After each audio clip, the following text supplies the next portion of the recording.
we do not. Most people are doing CI. Most people, like everybody, when you merge your code, like most people run a series of tests, you know, they tell you whether you succeed or you fail. Cool. But that's kind of like, it's like I'm sorry, I'm trying to move these faces off my screen. How can I still be Zoom illiterate at this point?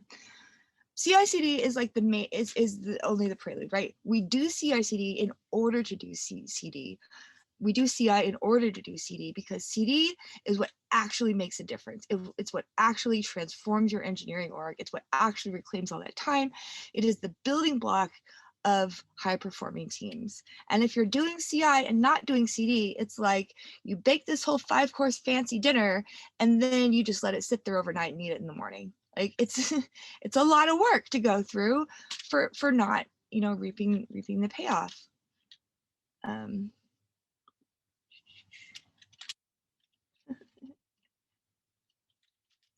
There we go.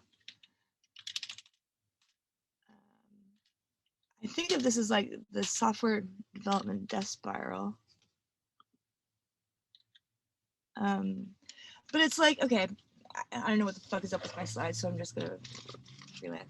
You know, it's like, okay, so the interval of time between when you write the code, you know, it's you have that original intent, it's fresh in your mind, and when it's out live, right, is like that is the irreducible building block of a high performing team. Because if you have it down to, I'd say 15 minutes or less, then what you get is actually muscle memory, right? You're able to hold your developers accountable and responsible for their code because you're assuming that anytime someone writes some code and merges to main, they don't have to do anything. Nobody has to do anything. It will go through the digestive system and it will come out and it will begin deploying to production. And you can do that on each merge set, right? So that each developer, when they merge a set of changes, they go live. You can think of it like an atomic operation. If you can do that, you can absolutely say, and you should go look at them, right? You should instrument your code as you're writing it with an eye towards how is future me in 15 minutes? How am I going to know if my code is working or not? How am I going to know if it's doing what I wanted it to, or if anything else looks weird, right? If you break up that virtuous link, right? If you make it so it's a variable amount of time, well, then fuck, they don't know if it's going to be going up in 15 minutes or in a day or in 5 hours. As soon as you've like broken that up, you're pretty much guaranteeing that you're going to start smashing together a bunch of changes, right? If somebody has to manually trigger the deploy, it might not happen for an hour or two. Well, a few people might have merged their changes, and now you're not in a situation where every single time it's deploying your change and only your change. Now it's your change and Fred's and Gwen's, and like who the fuck all knows like how many changes, and that makes the responsibility for that deploy not the author of the changes, but the person who's pushing the deploy, right? That person now is in a situation where, you know, they're responsible. If it breaks, they have to fix it, or they have to start doing git bisect to figure out which of these changes was actually the one that broke the deploy. And now you're in a situation where nobody wants to be that person who pushes the button and takes responsibility for the deploy, right? So as this interval of time gets longer and longer, this just gets worse and worse. You've got more changes that are all going out at once. You've got bigger diffs. You've got people that are taking longer to review, right? And now you need an SRE team. Now you need build engineers.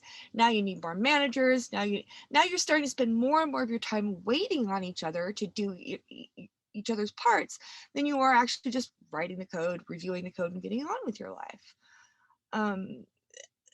We cannot underestimate the amount, how expensive this is.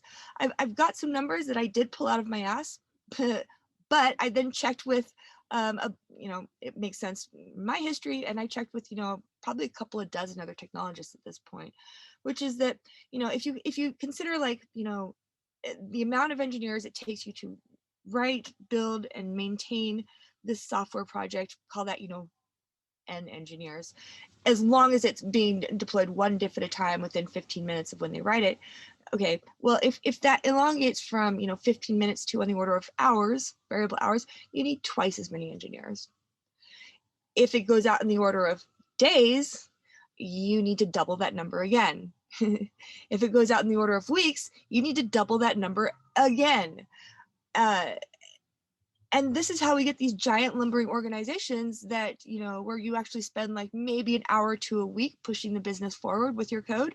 And the rest of the time, just like waiting on each other, reviewing these monster diffs, fuck, just the number of deploys that fail because you've got 20 big ass diffs in them, and then trying to figure out whose diff or what combination of diffs was responsible for them.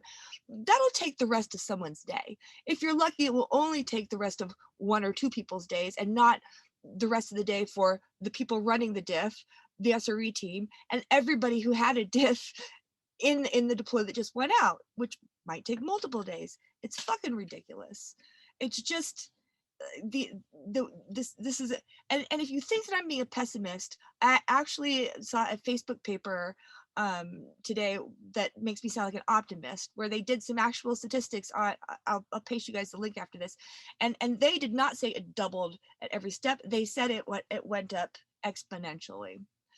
So like, this is when you look at teams that have like a product, and you look at their 1,500 person engineering org, and you look at their website, and you're like, how do you all have something to do doing that?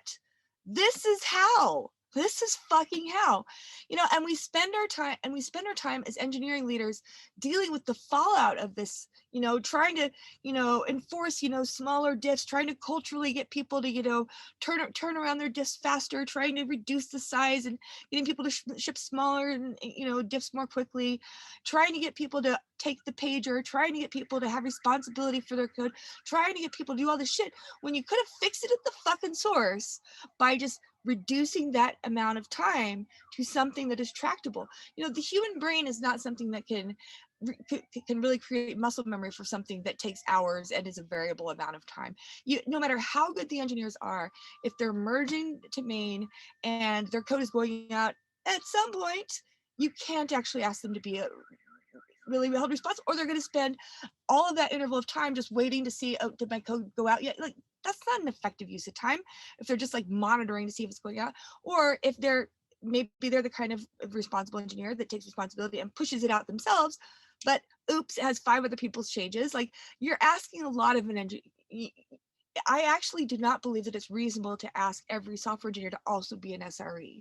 Like, that's not where I'm going with this whole software engineers should own their code. It's, you should own your code, your code, right? Your and your team's like code, not you should have to spend the rest of your day debugging any problem that happens to pop up in the system, because these systems are fucking big and complicated, and it is actually a specialty skill set for SREs who specialize in working on systems, not shipping features. I feel like a lot of people think that I'm saying all software engineers also need to be SREs, and I do actually think there's an incredibly valuable and specific role for SREs to play in these systems that is not shipping features, but I don't think it's reasonable to ask software engineers to, like, you have to make it reasonable for them, right? Just like you don't just toss all the software engineers into the soup and go, you're on call now. We now have concluded our cultural change. It's management's job to make sure that on call is a tractable job, that it's not. I think it's reasonable to ask any engineer who works in a 24/7 highly available service to get woken up 2 or 3 times a year. Any engineer who works in that service 2 or 3 times a year. I do not think it's reasonable to ask every engineer to be fucking firefighting and getting woken up 2 or 3 times a night while they're on call, right? That's not compatible with human flourishing. It's not compatible with adulthood and lives and kids and all that shit. If you're not sure that your team can handle this, I've got news for you. The way you're doing it now is the hard way. Having to battle it this way is fucking nightmare. If your code just goes out as soon as you've written it, that's the easy path. It is so much easier. You get to spend so much more of your life and your time at work pushing the business mission forward and not dealing with all the rest. All of that other shit is not good. It's not the good kind of pain, right? The good kind of pain is when you can quickly, identify that the code you just wrote isn't doing what you expected it to, right? Which means feature flags, means getting it out the door quickly. It means decoupling deploys and releases. But above all, it means observability, but it means giving you the ability to isolate and identify the effects that your changes have wrought. It doesn't mean the rest of it is the hard way. All the nonsense that you're battling with now is incredibly difficult and incredibly complex. And by asking everyone to get to this level of mastery, what you're actually creating is a system where nobody even wants to touch it, right? Where nobody is even willing to learn how to solve problems in production, because then they're going to get asked to do it because almost nobody can do it. And you create this whole like priesthood and you know, heroics and all that shit. Honestly though, I don't really blame engineers for the state of this system. Find me 10 engineers who don't want to work at a place where their code goes out immediately. Like, you can't fucking do it. Everybody, and this is why you find this is, you know, if you're worried about recruiting, get your CI/CD house in order. Every engineer wants to work at a place that has continuous deployment as an established fact, right? Now find me, you know, 10 engineers who don't want to work this way. Now find me 10 teams who do. It's incredibly difficult. The delta there, I blame like the last decade and a half of engineering leadership. I don't know what the fuck we've been spending our time and words on, if not this. This is what our political capital is for. I'm being a little bit hard on you, but like, this is why you get paid lots of money. No, testify, Charity. I don't think you're being hard. Okay, very good. Well, it's a fucking failure. I don't know why you're getting paid all this money if not for this. The one thing that I will say is stop pitching this in terms of engineering values. Start pitching it in terms of time and money. Start pitching it in terms of all of the great engineers who have walked out of the door because of like, this is a quality of life issue. This is straight up, you do not burn engineers out by shipping too much. You burn them out by not letting them ship enough. You burn them out by like adding all this friction to the fucking pipeline so they can't get their changes out the door. You burn them out by not letting them see the impact on their actual users. When you have this tight virtuous feedback loop, it is so gratifying to go to work every day. It is so much fun to write and ship code. It is so much fun to debug your code and understand what's going on under the hood. I don't know of a single that's not true. I know of lots of engineers who say that they hate it, but that's because they've been burned the fuck out. You can reawaken that curiosity in them. You can reawaken that love of seeing the impact of what they've built.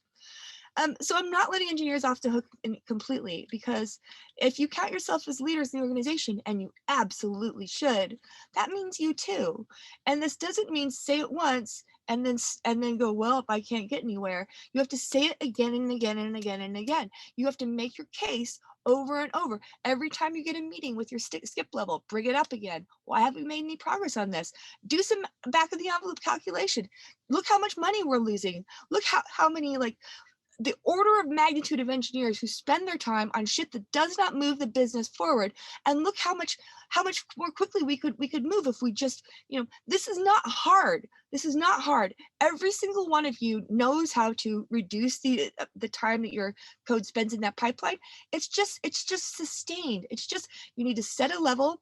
We will accept 15 minutes. We will accept 2 hours, right? And hold yourself to that. P.S. This is hard political work, but if you can't start anywhere else, start here. Any new project that gets spun up, any new Git repo that gets created, any new service that gets created, start with continuous CD from the start. It's incredibly easy to set that up on day one and just never fall, right? Just don't fall into the pit. Just don't fall into the pit. And before long, the people who are working on that service will be the happiest, most content engineers. They won't want to work on any other services.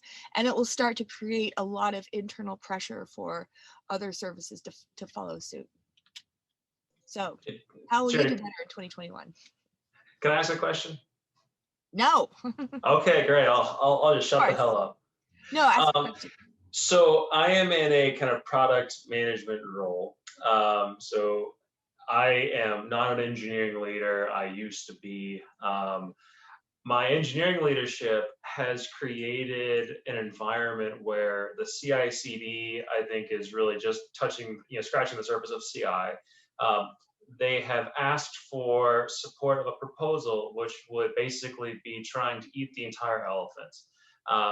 I guess my question is, do you have a recommendation around how to start breaking the cycle? Because, I have in my personal definition of done and things of that sort, you should be doing the things to automate the repetitive junk out of your world. You should be doing feature flags. You should be doing all these things to make it safer to deploy all the time.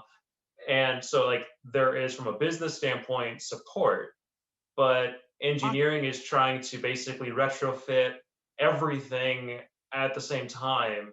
And I just don't know if that's the right way to actually start seeing some progress and benefits. Can you give me a couple of sentences? What do you mean by everything? Sure. So we in the organization, we went through and we decomposed monoliths about 5 or 6 years ago into a service-oriented architecture. There's probably, let's call it, about 100 services that are in that architecture, and we're trying to build out that CI/CD pattern that allows for proper DevSecOps. But right now, it's just a CI conversation, and so we don't have feature flagging in place the way that we should be. There's just a lot of if you were to build a really good organization 15 years ago, you didn't solve for this, right? And if you didn't do the reinvestment and the rewrites and things of that sort along the journey. So they haven't done the microservicification either. Not in the way that I would consider to be responsible services architecture. So they don't have the observability and the telemetry monitoring and everything else in there. It's just, we took a monolith, we fractured it, we deployed those fractures, but we haven't stitched it all together to understand how do we go. So there's a lot of tight coupling. There's a lot of just general engineering challenges. I want us to make the journey, but I can also argue, should I just do a rewrite versus trying to retrofit? And it's trying to figure out, how do I support and how do I encourage certain measures or certain metrics, but I want it. It's important to me. It's just, how do I help reinforce that? So I can give a pretty good best practices generic answer here, with the caveat that everything I would start by asking questions for 2 hours, right? Everything is specific. There's no such thing as a general answer. I think the best advice that I would give you here is to focus as much of your energy on production as possible, and really invest in your deploy pipeline so that you can deploy canaries, right? So that you can start with feature flags, start with canaries, or so I just think that trying to go back and go, well, which test should we have written, is a fool's job. But finding a way to safely deploy without being user impacting will help you find those holes and fill them back in. You really don't want to start from how should it really have looked if we had known everything 15 years ago? You want to start with the pain, right? Where is your pain point, and then solve that. And then where's your next pain point, and then solve that.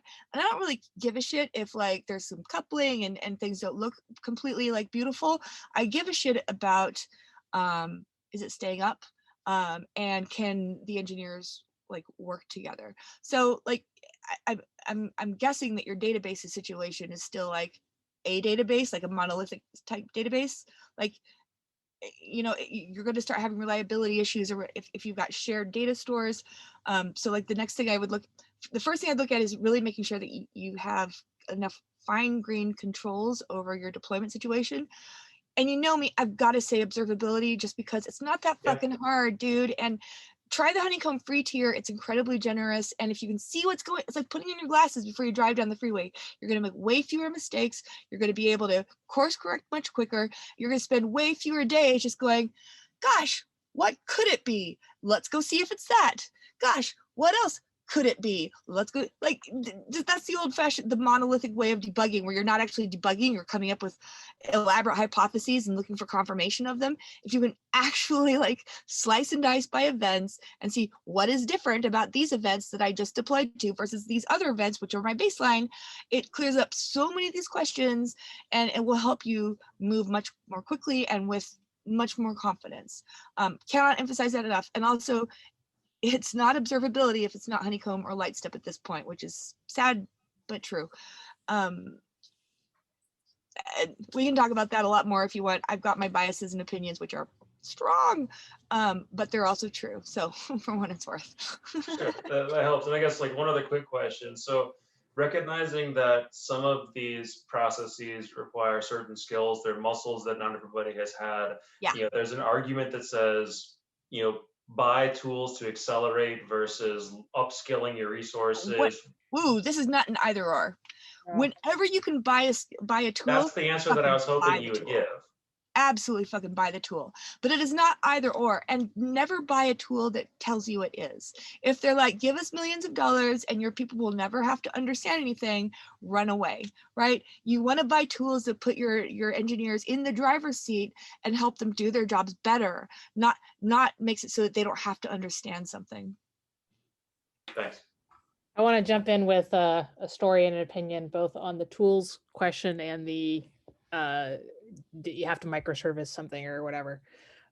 We undertook this true CI/CD roadmap like 6 years ago at this point on one of the programs where we had a legacy C# application. And by that, I mean, it was like a 2000s era. It was like, I used to call it middle legacy. Like it wasn't VB, but it wasn't modern stuff either. And we were modernizing it, but we had the monolith, right? Sure. And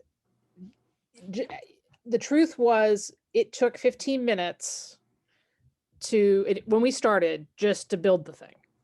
And that was excluding tests. That was literally just the build. And so then we had to refactor some things about the application to make it build faster. And then we had to refactor some things about how we provision servers so that we didn't have to start services and do other things, right? So it was a journey of making a lot of little small incremental change about the various aspects of the process that were taking too much time. And we eventually got it to where we could merge to main. And again, remember, this is not a sexy microservices thing. This is like, right? We're talking, it's the monolith. Merge to main. And 12 minutes later, be running in production, as long as it was not a schema change to the database. Yeah. Schema changes, at that point, the database was still a monolith. That was just not possible. But the fact that we could do, generally CI/CD on this thing for everything except for situations where we had to make a schema change to the database took for a monolith 90% of the builds. Yeah. Into a much faster place. And the one time, whenever we had to make that schema change, you do what you used to do. You schedule it on Friday night, everybody cancels their weekend plans. And you just but at least that was 3 or 4 times a year, not totally every single deployment. Totally reasonable. And it was literally life-changing. I mean, that team went... It's literally fucking life-changing. It is hard to describe. Business numbers on it. That team went from a cycle time of 46 days from feature to running in production to basically 6.5, which is a tremendous, and the productivity value, the quantity of features, they got 30% more features into production just in the first 6 months of modernizing that. And I bet they were so much happier with their jobs too. Oh, and the joyfulness went up significantly as well. And to be fair, a lot of those improvements, we still had a traditional dev team and ops team, in spite of our aspirations for more DevOpsiness. The dev team had to listen to some feedback from the operations organization as well, because there were some things about the servers and the structure of how their infrastructure worked that they needed some adults in the room to tell them that they needed to modernize some things to not be on ugly stuff. Yeah. So it's definitely a group project to get there. This is so doable. It's not exceptionally hard. You don't have to be sexy microservices to do it. Exactly. I will say the success ingredient is it is a learning process. So don't do a big bang. Each step is an opportunity for the team to learn an aspect of getting CD. And don't start with the stuff that doesn't matter. Start with the most painful stuff. Start with your pain point, because then people will see it really solving real problems. Just following the what is the most painful point, and microservice that thing, right? What is the most painful point? Microservice that thing. Pain is nature's teacher, and you should pay attention to it. You know, Charity, when you were talking about it improves quality of life, you know, a teammate and I went on stage, DevOps Enterprise Summit in 2017, to talk about the experience from a team point of view as developers. A pilot team piloting CD for the first time at Walmart, and how we just basically, I said at the end that, you know, don't send your teams down the path of continuous delivery at cold feet, because they're going to keep pushing for it once they get a taste for it, but maybe not for you. Yeah. Right. And, you know, and the common thing I've seen, because I spend a lot of time these days talking to teams about continuous delivery, is that nobody believes it until they've done it. Yeah. Okay. And nobody who's done it will go back. Go. Yep. And so Exactly. bridging that gap, I mean, how, you know, it's because I literally had a manager reach out to me because, you know, we're asking for CI as our first step with a minimum of everybody going to trunk today. And oh, that's unrealistic. I'm like, well, I've gone to I pushed code 3 times today, so I'm not sure why that's unrealistic. Right? You know, but it's just, how do we, you know, it's that communication. It's how do we get the industry aligned that this is not unrealistic and for unicorns. This is the thing. I feel like we have successfully convinced most engineers that this is doable and should be done. And it hasn't made that leap to, like, there's some disconnect between, you know, line managers maybe and upper level managers, which is why I'm encouraging us to, like, get creative about talking about this in terms of cost. And I think it is being kind of, it is being evangelized slowly by people who seed teams, right? Because like you said, once you've tried it, you do not want to go back. But that isn't fast enough. And there's still this elitist sort of like whiff about it. Like, oh, you know, you can't, my team isn't good enough, or I'm not good enough or something. And I just feel like, you know, we need to keep saying over and over, what the way you're doing it now is the hard way. No, I mean, my team has demonstrated we can get a team pretty close to CD in about 6 weeks. Yeah. Right? It's not this unicorny, outlandish, like, dream. But if you look at it, just to play devil's advocate, you know, what you are asking of upper management, assuming they're not engineers, you're saying, so in the near term, things are going to be a little less reliable, and we're going to spend less time on features, so that we can immediately ship all of our changes. And, you know, there's this very human reaction we have when we are nervous and agitated. We want to slow down, right? It's an instinct, it's an innate. We're just like, we freeze up. Is that, it's Mike. And we have to train ourselves out of this, because it's not like when you're running. It's like when you're riding a bicycle or when you're ice skating, where if you slow down, you're gonna wobble and fall. Speed is safety, and this is counterintuitive, and which is why we need to, like, I think, address it directly and explain that, you know, our reflexes are not benefiting us in this way. No, actually, I ride a motorcycle, and I explained it very similarly, that in a car, if you're going into a corner and you're coming in too fast, you hit the brakes. Yeah. On a motorcycle, if you hit the brakes, you run off the corner and die. Yeah. You have to lean into it, and CD is the motorcycle. It can be learned, though. Yeah. It can all be learned. Hi, I got a question I want to throw in there if I can. So I've got an interesting situation where I'm not just deploying to servers. I'm actually deploying to handheld devices, like in warehouses. Yeah. So I've got 2 problems. One is I'll actually be actively resisted doing too many deployments, because if I've got a manager that's got to have guys come in to power up forklifts every weekend, they're going to be really upset with me. So I have like an active resistance to doing too many deployments. Yeah. Which will trend me towards wanting to do those larger deployments. And then in addition to that, assuming I do then successfully decouple the client and service side, and I can, and like I'm totally all in on the CD. I've been rolling servers off of PR merges for years. Like, I'm all in on the methodology and getting on board with this, but I've got this situation where I have these meat space problems, and I've got significant business reasons that I can't do that. So how can I, or do you have any ideas on how I can possibly get as close to that as possible while still mitigating problems like large change sets and like keeping those server client sides in sync? Because I've got hundreds of these buildings, so I'm going to have 2 to 5 of these different versions in production at one point in time. I've Yeah. got drift across both axes. I'd just love to hear what you think about that. Totally. I've heard some really interesting stories. Oh, go ahead, Paula. Did you want to say something? Well, I have a story of that one as well, but Go if for you it, want to go ahead first, you can. please. So we had a similar thing, actually same organization, different team. We were talking about printers, which are slightly different IoT devices than like forklifts and factory things. So I just want to make that nuance because I've done factory stuff too.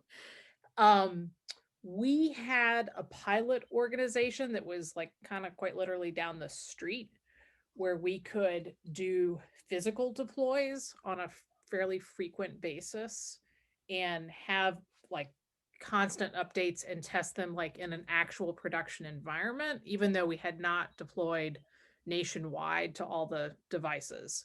So what we were able to do was get the tests, get it out there, like get incremental updates out and make sure they were working in a production environment. And then we sort of had a minor major thing. Okay, every time we hit, I think it was like 10 or something, whatever, there was some number of deploys, we send the release package out to the other facilities. And I will tell you that truthfully, we ended up managing 22 different versions of the software, just in terms of history, but we actually tracked how many people are still running. I'm imagining Apple has the same thing. How many people are still running old versions of iOS? We had numbers, and at a certain point we would just physically call people if they were running really old stuff and be like, come on, you gotta, what can we do to help you upgrade? So there was definitely added effort associated with running 22 different versions of it when they used to just sort of run one that they updated once a year. Yeah. But from a business standpoint, whenever they used to do the update, they had to stop printing green cards for a week. Oof. So you can imagine you're waiting for your green card and it's on hold because we're updating our printers. Hope that deploy doesn't go bad. Hope that wasn't topical. Hope you need a replacement one. Hope So from a business outcome standpoint, the fact that they could not stop production was worth the effort associated with having multiple versions running. So I'm not sure that's for everyone, but that's some of the trade-offs I think you have to make when you work in a physical world. That was basically going to be my answer. Like I've heard from people who are doing mobile environments, doing robotics, doing IoT, and generally the solution seems to be you have a fake production, right? So that it enforces the right pipeline. It enforces developers to have small merge sets, deploy one at a time, all of the best practices that a CI/CD pipeline enforces, but then there's there's another step where somebody will sometimes upload it to Apple or or the iTunes store or roll it out. And I don't see the proliferation of versions as being a bad thing. I mean, if you have observability tooling, then high cardinality dimensions really aren't a thing. Or cost maybe, but there's the impact that doing CI/CD has on your engineering team, which you can absolutely replicate in an IoT situation. And then there is the specific impact on production, which you may not be able to completely replicate, but you can still get all the benefits to your team if you set up the pipeline. Yeah, because the underlying problem that we run into, especially when we're talking about like different versions, is like if we're making changes to the API, and given the number of warehouses and given how slowly things that can roll out, we're talking reasonably, a site might get 5 deployments a year, and that's like on the high end before I start getting really yelled at. So we just end up with a whole different set of decoupling problems between evolving the server, knowing that I might have a warehouse that's 2 or 3 client versions behind relative to what we might deploy. And then, keeping track of like what versions are where and what features we have enabled for those versions would allow us to keep our API, backwards compatible for the length of window we have old deployments. Forwards backwards compatibility is on my list of things that CI/CD and for good behaviors at CI/CD will help enforce. Well, that's great because I'm still struggling to get people to read Roy Fielding's Restful dissertation and actually explain what Helios is. So if you solve that one, I will. Nobody's going to read it. Just accept that. So, all right. Thank you. Of course. Anyone else? Thanks, Paula. I love that you have these exact experiences that I'm like talking about theoretically. It's like, hi, I didn't make it up. Just to give a like not quite as awesome, but just a broader enterprise. United That's- Technologies, we used our Montreal factory as our canary deploy for everything. They got first release of everything, like pre-production. We called it early access. And we had the same thing. Factory refreshes happen 4 times a year, period, the end. So we were able to deploy relatively continuously into Montreal and, Singapore, Mexicali, whatever. They got it on their quarterly update. So it wasn't perfect. It's not ideal. Funny story, Facebook uses Brazil. Get to like the closer you can get between the engineer thinking the idea and it hitting reality, As the quickly as possible. cycle in any way you can get there. Absolutely. Facebook deploys everything to Brazil first, and then I don't know what Brazil ever did to deserve that, but they're just like, well, you get it first, and then it rolls out around the world. So yeah. So thank you. I got a bunch of good ideas, and you remind me to pitch things in terms of times and money. And I like it's so hard to get engineers, and show me 10 engineers who don't want to be able to deploy right away. That was really good. But my question is, so how do I have trouble getting some of the engineers to build engineering instrumentation into their code so we can actually get good observability. So any suggestions on like the gateway drugs to sort of get them started? Well, what are you using? So we have New Relic is our tool of choice. I tried to get Honeycomb in. I had you guys in for a while, but that didn't work. Some people actually put UUIDs, from the browser. Some teams don't do that. So it's a combination of New Relic and Elasticsearch is mostly what they use for Are your engineers on call? observability. Yes, and some of these poor people, like the one team I worked with, this guy was up every deploy until 4 or 5 in the morning. Oh my God. And I was like talking to his manager, like, how can you do this to this person? He's a nice guy and he's busting his butt, but like, come on. Oof. Yeah, usually my first question is, are they on call? Because if they're on call, they presumably need some telemetry and they should know what they need. But you're saying, and if they're not adding telemetry, then that suggests to me that it's not adding value or it's too complicated and they're not sure how to. No, so you're asking good questions. So the question I have is, so why don't they add telemetry is sort of the question behind your question I'm hearing, right? Yeah. And I think part of it is the engineering teams are afraid of the business who's pushing feature. They're afraid and they have a hard time saying no. And they don't have time to slow down and build in the telemetry because they want to do things. So going back to your, and I'll try and shut up and let you answer some questions, time and money type things. I think if they could sort of put it in terms of time and money that it's costing them. Yeah. So it's not necessarily that they don't want to add the telemetry, it's that they don't have the time to actually make their services operational or operable. I feel like I feel like wave 1 of the DevOps movement was all about yelling at off people to learn to write code, right? And we're like, okay, we did it. But I feel like wave 2 is like, all right, software engineers, like it's your turn. It's time to learn how to operate your services, time to learn how to write operable services. But you can't do it if your management isn't actually giving you the time to do it. So this doesn't sound like an engineering problem. This sounds like a management problem. Yes. I like what Chuck is saying about disasters and crises. Never waste a good crisis. Sounds like some managers might need to. It took. An existential crisis is a good change agent. Yeah. No, we literally had a production system. The developers had no idea that they needed telemetry in their system, and the BU didn't want to pay for it. So what ended up happening is that we went live. We did a wonderful big bang overnight traditional kind of, early chapters of the Phoenix project kind of launch, and then everything went completely sideways. And then they had to pay for it through expensive Oracle and other consultants. They had to come in and help them fix this because they had no metrics. We had what was basically a rudimentary logging system that would crash under load. And so it took us, I mean, we were in SWAT mode for almost a week and a half. So that was dozens of hours every day of consulting hours before we could even get like Splunk just to do basics. You know, back in the probably 2006 organization I was in, decided to try for the matrix fad and improve developer quality of life by offloading all of our support to the support area.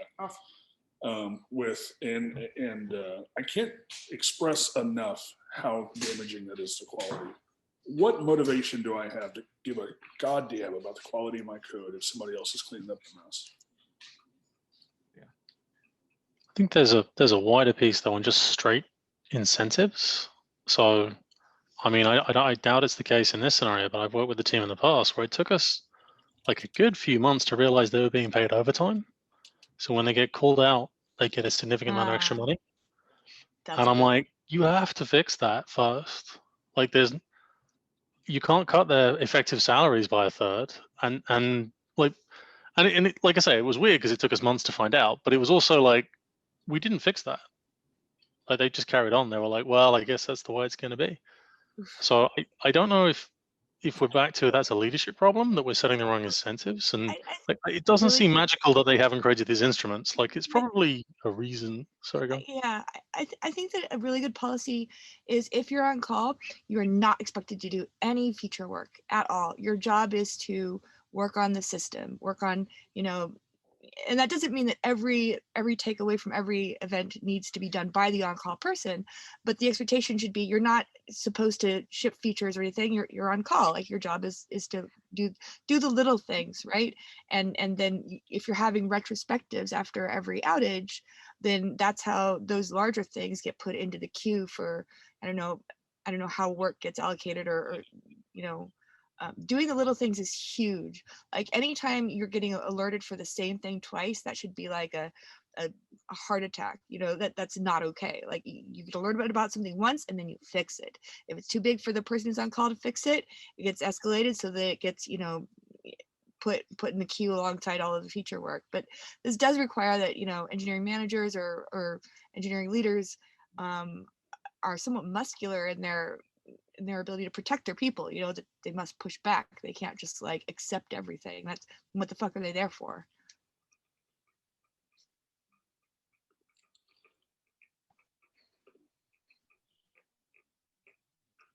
Well, so Mike, telling developers developers will write better code if they have to support production. Like that's not toxic. That's just an actual fact.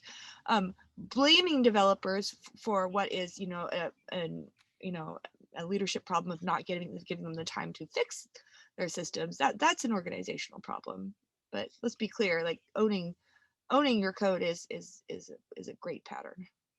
It is. That my problem with this is focused on the constraint, not on the symptom. And when people focus on the symptom and say, well, the solution to our problem is developers need to own responsibility and accountability, if the root cause is that management is not providing time, they won't provide the time even if you make the developers responsible. It doesn't address the root cause, just the symptom. There's not really such a thing as a root cause. If we've learned anything from the whiny resilience engineering people on Twitter, sure. There's like, it is a contributing factor for sure. Fair point. And I do think that starting with whenever possible, start by bashing around managers instead of engineers, because that's what they're there for. But to your point, Mike, it's not responsibility or accountability; it's ownership. Yeah. I either own my product or I don't own my product. If I own my product and you tell me that I need to focus only on features and stability, then I don't have ownership, and it's you now own my quality, not me. Exactly. True. But there's a lot of incentives that wrap up in that, aren't there? Because it's like we put the developers on call, and then the next conversation is like, who decides what's prioritized? Oh, it's the product owner. Is the product owner on call? Right. Why would they be on call? Right. So immediately, it doesn't matter how many developers' souls you burn through. Anytime that developers are just sitting there taking assignments from the product owner, I would say that's not a great culture either, right? Like that's kind of all the time though, isn't it? That's part of the problem. yeah, I mean, I don't think any engineer should work someplace that they just take assignments. You're there to own it. That means pushing back when, you know, or it means being in the room. You should have a seat at the table when you know, you're figuring out what work to be done. And there's kind of a overall pattern in our industry. Brian, I love talking to you so much on Twitter because it's clear that you take very, you know, muscular ownership of your systems and your software. And I feel like, you know, the push pull, like who's to blame, I don't know, but like I see so many places where even very senior engineers aren't playing that role, you know, where it's kind of like a learned helplessness where they just, you know, they're taking what they're given. And I think that, you know, yes, they need to be given a seat at the table, but they also need to like take that seat at the table. And I've been at places where it's like you're asking the developers like step up and co-own with you, and they're just kind of like, you know, telling what to do. And this is a little bit controversial, which is why I haven't really figured out how to talk about it more publicly yet, but like engineers, like we own our shit. Like we should have pride in our craft, and we should not accept a situation where we're just like taking JIRA tickets and like passing it back, checking them off. Like we need to have a more real ownership of the system as a whole. No, that's so true. On that team that I was on, that when my teammate and I talked about it does. When I left the team, I was the lead on the team, and we were piloting a CD, and we were building a brand new thing. And before I left, I said, guys, I feel something. I want to see if you feel the same way. So this is our product. We built it, and we let the business use it. Yes. And they said, oh yeah, absolutely. And it's that pride of ownership, because we got to pick how we built it. We were responsible for the outcomes. And building a lot of places, there's just kind of a vacuum there. And if there's a vacuum, some manager is going to step in to fill it, right? But if there's not a vacuum, as often as not, they aren't really equipped to make those decisions, and they'd really rather someone in engineering be making those decisions. But you know, you have to step up and be an equal partner. I think so. I'm sorry. No, go ahead. I think so. You have pointed out a very valid point, the vacuum part of it. A lot of time individuals who speak up, who have that strength and the courage to speak up, is one of those two, what we have observed, or I might be wrong, that either they get pushed up as a leadership, they take over the leadership role, or they find an By leadership, I believe you mean management. Management. I think there's a big problem leadership at the management. Yeah, I manage the management. Yes. I think there's a huge problem conflating leadership and management. Yes. And I hear you, and I see this too, and I fucking hate it, because I think that we need senior engineers in the technical track to continue rising up and to continue being those leaders without having to be managers. That's correct. Or they move to a different organization where the organization provide them with a better environment. They're fucking valuable. They're incredibly valuable. If you become this kind of technical leader, yes, you will have many people who want you to come work for them. And that's just, you know, that's just the price you'll have to pay. So. Well, I mean, thank you, Charity. Yeah, so Charity, thank you so much for the time. No, thanks for grabbing me. I'm so sorry I got the calendar wrong. It's really nice to chat with y'all. No, awesome. It's great. You know, if you ever have any time to just come back and chat, I think we'd love to have you, because. Oh yeah, anytime. You might have to remind me again. I'm very bad at calendars, but I'm happy to I will absolutely do that. I promise. All right. See you guys later. Thanks so much, Charity. Thanks.